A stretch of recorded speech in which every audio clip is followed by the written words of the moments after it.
Alhamdulillahirabbil alamin. Baik. Kalau ibu-ibu kebanjiran nggak kemarin?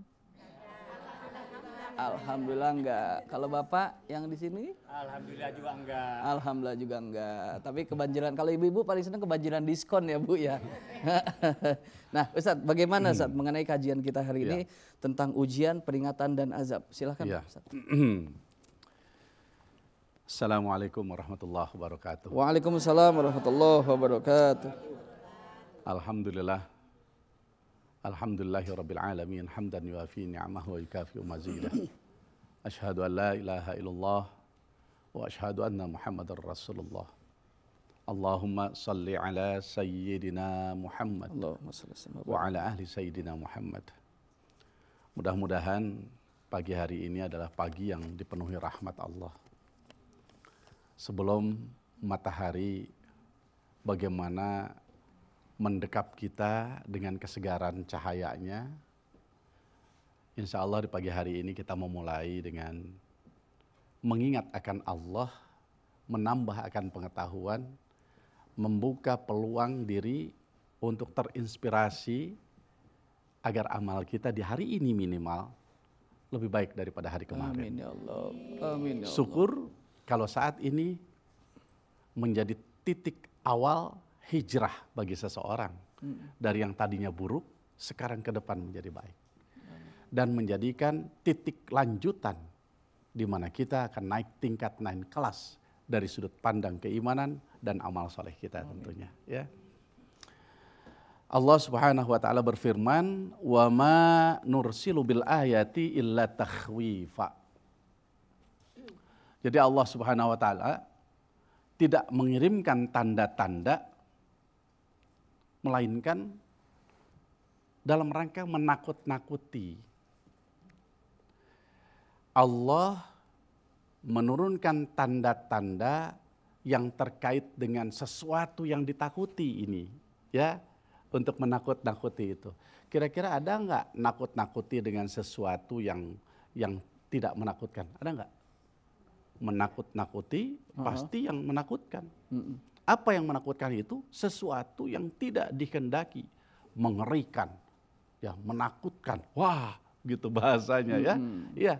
Apa diantaranya? Gunung meletus, laut meluap. Laut meluap sebutannya apa? Tsunami. Tsunami itu bahasa sederhananya laut meluap. Gitu. Iya. Simpelnya laut, ya. simpelnya gitu. Nah, meluapnya segimana? Kalau hanya datar-datar bukan tsunami, gitu. Ombak, gitu ya. Tapi pasang. Pasang. Tapi kalau meluapnya 10 kali pohon kelapa itu tsunami, gitu ya. Itu. Baik.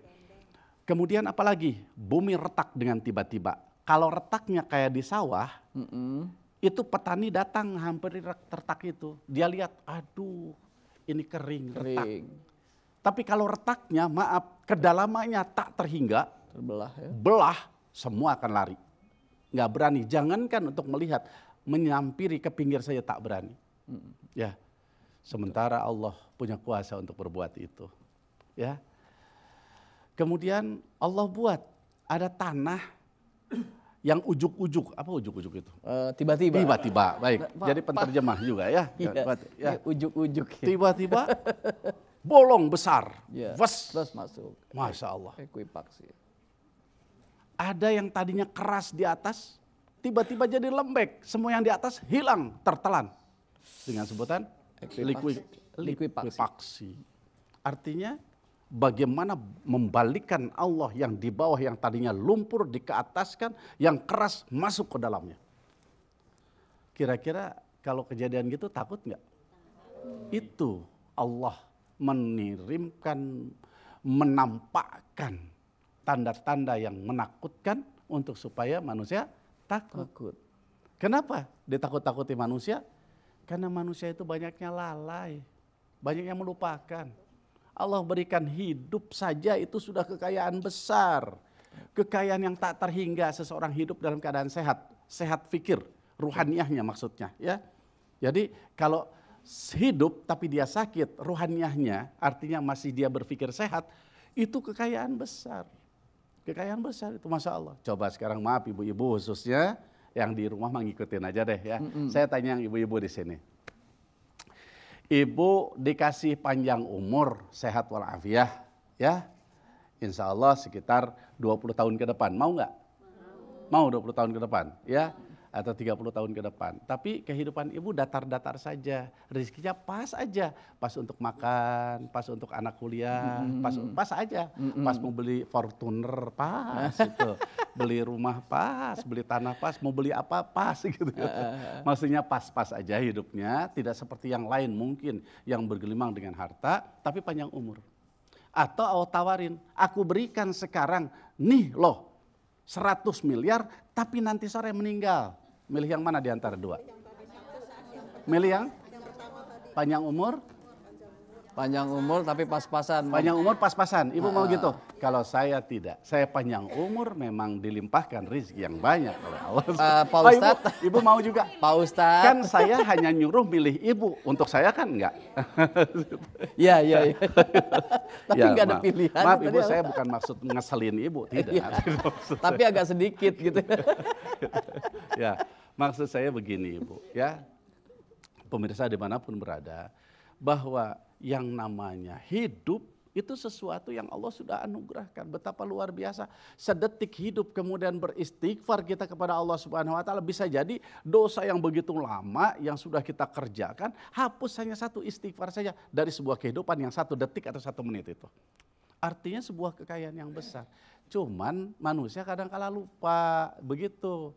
Hidup merasa hidup sendiri padahal ada yang menghidupkan. Dia bekerja, dapatkan rizki, merasa itu hasil sendiri. Padahal Allah yang sudah catat di Lauhil Mahfudz berapa banyak rizkinya, itu sesungguhnya Allah yang berikan. Ikhtiar kita juga bukan karena kita hebat, karena apa? Allah sudah memperjalankan begitu. Betul. Maka ketika kita lupa, Allah coba untuk mengingatkan. Bentuk mengingatkannya, ada kalanya orang ngasih nasihat, beragam sekali. Ternyata itu juga tidak ingat.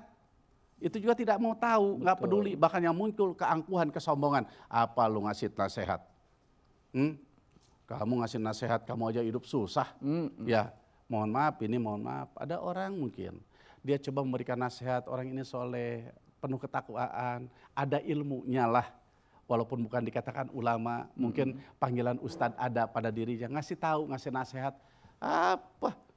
Orang gitu ngasih nasihat saya, mana buktinya ekonomi? Nah, jadi ketika itu Allah memberikan apa? Menakut-nakuti. Jika engkau dikasih nasihat tidak bisa, nih bukti sayangku padamu. Rahman dan Rahimku kuberikan. Rahman curahan yang tak berbatas diberikannya kepada setiap orang, beriman tidak beriman, maksiat ataupun taat dikasih gitu. Tapi rahimnya Allah diberikan kepada orang-orang yang terpilih. Engkau sudah beriman kepada aku. Dari tengadah tanganmu, menjeritnya hatimu, linangan air matamu, meminta kepadaku, aku sudah berikan. Tapi saat sekarang kau lupa kepadaku, maka sekarang nih aku tunjukkan, aku luruskan kembali jalan. Ternyata ustadz datang gak nurut juga.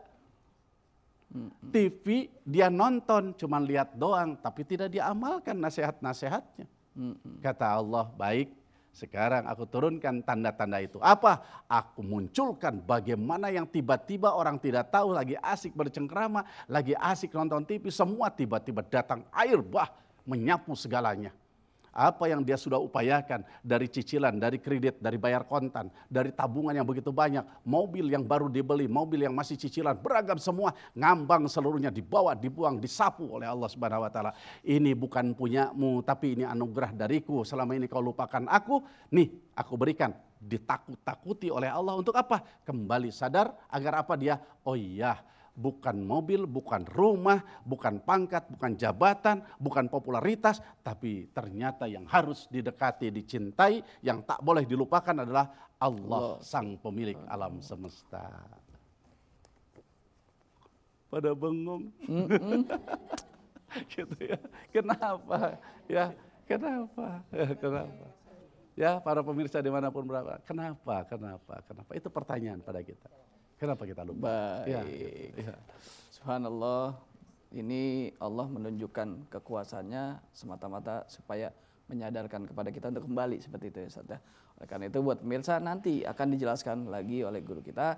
Oleh karena itu buat yang di rumah tetaplah bersama kami. Serambi Islami. Mutiara